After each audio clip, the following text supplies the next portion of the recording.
बहुत बहुत स्वागत है आपका। Thank you very much for coming to the session. तो आज की प्रैक्टिस हम शुरू करते हैं। देखिए, आज के सेशन में हम करेंगे कुछ डेली यूज के सेंटेंसेस की practice.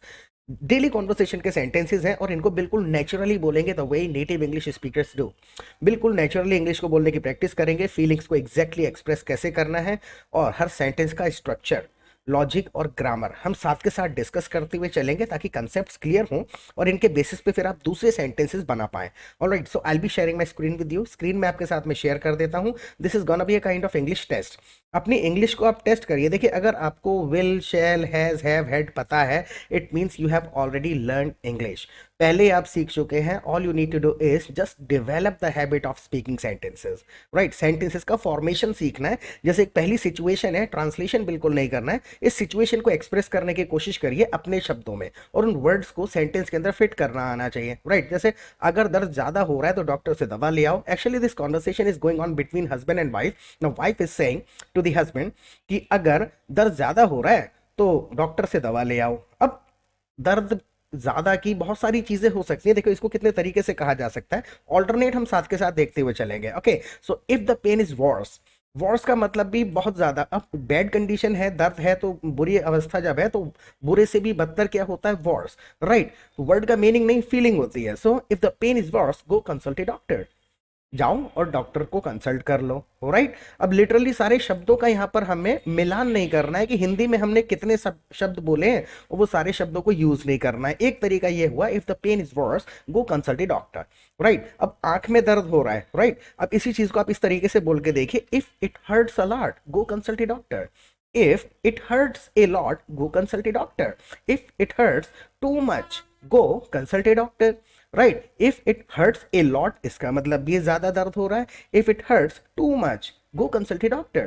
Right? If it hurts a lot, go visit a doctor. तो एक बात को कहने के कई सारे हमारे पास में ऑल्टरनेट्स होते हैं। शब्दों का मिलान नहीं करना होता, सिचुएशन को समझना है। उस सिचुएशन में क्या वर्ड हमारे माइंड में आ रहा है, उस वर्ड को यूज करके सेंटेंस कैसे बनेगा, बस ये सीखना है। This is called formation of the sentences. Sentence structures होते हैं, 300 करीबन स्ट्रक्चर्स होते हैं। वो आपको अगर समझ में आ गए, लॉजिक समझ में आ गया, तो समझ लीजिए पूरी इंग्लिश आप परफेक्टली और नेचुरली बोल पाएंगे without making any grammatical mistakes. उसको सीखने का मैं तरीका भी आपको बताता हूँ। पहले सेंटेंस को आप देखिए। जुकाम की कोई दवाई नहीं होती, जुकाम की कोई दवा नहीं होती है। राइट, जैसे हमको बताना होता है ना कि जुकाम, लोग कहते हैं इसकी कोई दवा होती नहीं है। राइट, हमको यही चीज बतानी है, जुकाम की कोई दवा नहीं होती। So there is no specific medicine for a cold. There is no specific medicine. Specific मतलब कोई निश्चित और फिक्स नहीं है। Right, there is no specific medicine for a cold का यहाँ पे इस्तेमाल करेंगे।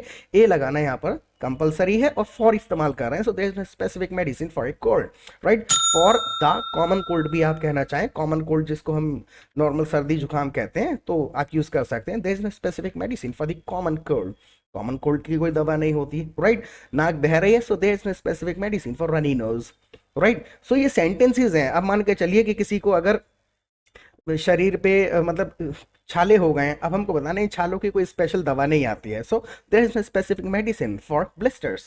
What the point. तो ये सिचुएशन के हिसाब से सेंटेंसेस जब आप रिपीट करेंगे ना, तो ये स्ट्रक्चर्स याद हो जाते हैं। फिर इसके बाद में आप इनके बेसिस पे फिर दूसरे सेंटेंसेस बोलने लग जाते हैं। Look at the next sentence. केवल डॉक्टर दर्द की दवा दे देगा और तकलीफ और बढ़ जाएगी। जैसे कि इसकी कोई दवा तो आती नहीं है, डॉक्टर के पास अगर मैं जाता भी हूँ तो डॉक्टर केवल दर्द की दवा दे देगा, और ये दर्द की दवा खाने से और ज्यादा तकलीफ, जुकाम वगैरह और खराब हो जाता है, तो तकलीफ और बढ़ जाएगी। Getting my point. अब इसी चीज को आप एक्सप्रेस करके देखिए, बिल्कुल simple. Doctor will just give me a pain killer. Doctor क्या करेगा, will just give me a pain killer and it will worsen it. It will worsen it यानी कि जो ये दवा देगा, इट विल यानी this medicine will worsen the pain, worsen the infection, उसको और ज्यादा खराब कर देगा। The pain killer will worsen the condition. Getting my point? So doctor will just give me a painkiller and it will worsen the infection. ये और ज्यादा बढ़ा देगा। या फिर ऐसे कह सकते हैं, doctor will just give me a pain killer and it will worsen the pain, और ज्यादा खराब कर देगा। Right, look at the next sentence. इसका कोई देसी इलाज करना पड़ेगा, इसका कोई देसी इलाज करना पड़ेगा। अब 3-4 सेंटेंस सुन के आपको समझ आया होगा कि वर्ड्स से कोई लेना देना नहीं है। सिचुएशन समझिए, इसका कोई देसी इलाज करना पड़ेगा, ढूंढना पड़ेगा, ट्राई करना पड़ेगा। फीलिंग को समझ लीजिए, पहले वो फीलिंग को एक्सप्रेस करिए। See, I need to try an herbal treatment for this. इसका कोई देसी इलाज करना पड़ेगा, यानी मुझे ट्राई करना पड़ेगा। Getting my point? तो वो रिलेटेड वर्ड्स यूज करने की आदत डालनी है। So I need to try an herbal treatment for this.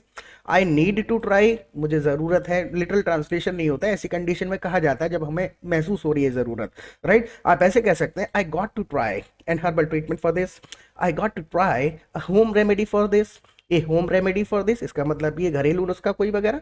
तो होम रेमेडी मतलब आप कह सकते हैं घरेलू नुस्खा होता है। So I got to try a home remedy for this, यानी इसकी कोई होम रेमेडी मुझको ट्राई करनी पड़ेगी, right? Look at the next sentence.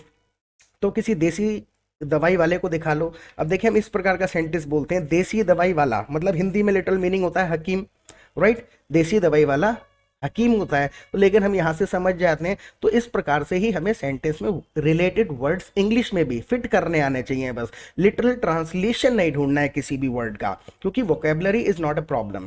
Vocabulary impossible है किसी भी व्यक्ति के लिए पूरी डिक्शनरी का रट्टा लगा लेना, राइट?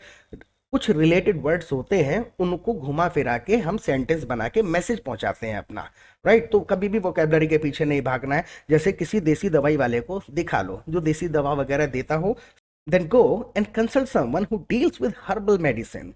जो हर्बल मेडिसिन वगैरह देता है, आप डील्स की जगह पे गिव का भी इस्तेमाल कर सकते हैं। Go consult someone who gives herbal medicine, लेकिन डील्स जो है एक अप्रोप्रिएट वर्ड है यहाँ पर, कि go consult someone who deals with herbal medicine. कोई ऐसे बंदे को दिखाओ जा करके जो देसी दवाइयाँ देता हो। कंसल्ट का मतलब होता है दिखा लेना जा करके उसके साथ। डॉक्टर के साथ हम एक्चुअल में कंसल्ट करते हैं, दिखाने के लिए नहीं जाते ना, तो वो वर्ड्स समझ में आ जाएंगे।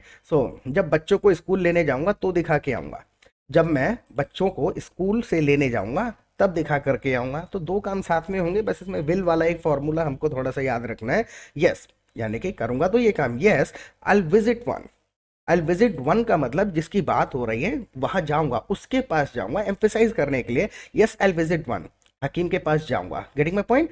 या फिर यस, आई विजिट समवन, किसी के पास जाऊंगा, right? So I visit one when I go to pick up the kids from school. देखिए, इसमें हमने क्या करा है, आई के साथ विल यहाँ पर यूज कर लिया है, तो दोबारा से इसमें दोबारा विल नहीं यूज करेंगे। जैसे हिंदी में है बच्चों को लेने जाऊंगा तो दिखा कर आऊंगा, दो बार विल फ्यूचर इंडिकेट कर रहे हैं हिंदी में, लेकिन इंग्लिश में एक ही बार फ्यूचर इंडिकेट कर देते हैं, अगला सेंटेंस न्यूट्रल हो जाता है। I visit one when I go to pick up the kids from school, right? जैसे कि जब मैं दिल्ली आऊंगा तो मैं तुमसे जरूर मिलूंगा, इसमें भी दो बार है, दिल्ली आऊंगा और मिलूंगा। तो इसी सेंटेंस को आप बोल करके देखिए इंग्लिश में, इसी इसी रूल पे आपको ये सेंटेंस फॉर्म करना है।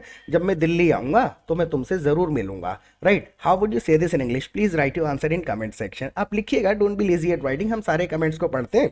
आपका सेंटेंस ठीक होगा then I give you a like, और गलत होगा तो हम उसको करेक्ट कर देंगे, ऑलराइट? और सब्सक्राइब ना किया हो तो प्लीज सब्सक्राइब कर लीजिएगा। ओके, तब तक क्या करोगे? जैसे मैंने कहा, या I visit one when I go to pick up the kids from school, my wife is asking, तब तक क्या करोगे? तब तक क्या करोगे? until का इस्तेमाल कर लेंगे यहाँ पर। what will you do until then? what will you do until then, यानी उस समय तक आप क्या करोगे। until then बिल्कुल याद ही करने की चीज़ है, एक वर्ड है बस ये। तो मुझे तो लग रहा है ये सिगरेट पीने की वजह से हो रहा है, जो दर्द हो रहा है मुझे तो लग रहा है कि ये सिगरेट पीने की वजह से हो रहा है। तो कई तरीके से इस चीज़ को कह सकते हैं, ज़रूरी नहीं है जिस फ्लो में मैं लिख रहा हूँ इसी तरीके से लिखें। आप अपना सेंटेंस लिख सकते हैं, आपके माइंड में अगर कोई आइडिया आता है तो। I think you have got this pain because of smoking. I think you have got this pain, यानी कि ये दर्द आपको हुआ है। I think you have got this pain because of smoking, right? I think you have this pain because of smoking. I think this pain is because of smoking, right? तो कई तरीके से एक सेंटेंस को पूरा भी बोला जा सकता है, इंडिकेशन भी दिया जा सकता है, लेकिन जितने भी शब्द बोलें वो सारे शब्द अपनी जगह पर हों और सेंटेंस ग्रामेटिकली करेक्ट रहे, इनकरेक्ट ना हो जाए, right? Look at the next sentence. अपनी सलाह अपने पास रखो। अब जैसे ना हस्बैंड इज सेइंग कि अपनी सलाह अपने पास रखो, so keep your advice to yourself. अपने पास रखो, so keep your advice to yourself, अपनी सलाह आप अपने पास रखिए। Look at the next sentence. अभी स्कूल की छुट्टी होने में कितना टाइम बाकी है? अब इसमें भी हम समय की जब बात कर रहे हैं तो अंटिल का ही इस्तेमाल करेंगे, लेकिन अलग तरीके से स्ट्रक्चर किया जाएगा। ये सिचुएशन हुई जब भी हमें समय पूछना है, कब तक चलेगा, कब तक, कितना समय बाकी है। तो इन चीज़ों को एक्चुअल में सीखने का बेस्ट तरीका होता क्या है कि कभी भी एक सेंटेंस से पूरी ग्रामर और लॉजिक नहीं समझना, सुनते चले जाइए। 200 से ज़्यादा वीडियोस अपलोडेड हैं हमारे चैनल पे, जिसमें हमने पूरी ग्रामर डीपली अलग अलग सिचुएशन में समझाई हुई है।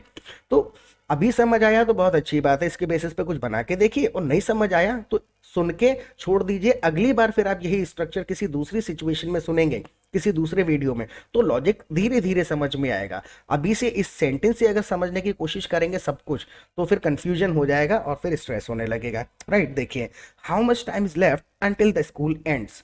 इसमें दो तीन सिचुएशंस हैं, एंड्स क्यों यूज करते हैं ये कहीं ना कहीं वीडियो से आया है, कोई सेंटेंस स्ट्रक्चर में यूज होता है, right. How much time is left, कितना बचा हुआ है, अंटिल द स्कूल एंड्स, यानी कि स्कूल की छुट्टी होने में कितना टाइम बचा हुआ है, राइट। एक इस चीज को आप रिपीट कर लेंगे 2-3 बार, लॉजिक समझ में आ जाएगा। So how much time is left until the school ends, school की छुट्टी होगी उसमें कितना टाइम बाकी है, right. Look at the next sentence, अभी पूरे 2 घंटे हैं, अभी पूरे 2 घंटे हैं, तो इसमें हम कई तरीके से कह सकते हैं देयर आर 2 आवर्स लेफ्ट, 2 घंटे बचे हुए हैं, यू स्टिल हैव 2 आवर्स, आपके पास अभी पूरे 2 घंटे हैं, right. Look at the last sentence, तब तक मैं ऊपर जा रहा हूँ, एक वीडियो बना लूंगा, तब तक मैं ऊपर जा रहा हूँ। अब देखिए, तब तक यहाँ अंटिल देन नहीं कहेंगे, राइट। अंटिल देन कब किया जाता है, जब समय के एक पॉइंट की बात हो रही है, लेकिन यहाँ पे हम बीच के ड्यूरेशन की बात कर रहे हैं कि 2 घंटे हैं स्कूल की छुट्टी होने में, तब तक, मीन वाइल या फिर इन द मीन टाइम, तब तक मैं ऊपर जा रहा हूँ, इतनी देर में मैं वीडियो बना लूंगा। तो ड्यूरेशन की जब बात हो रही है,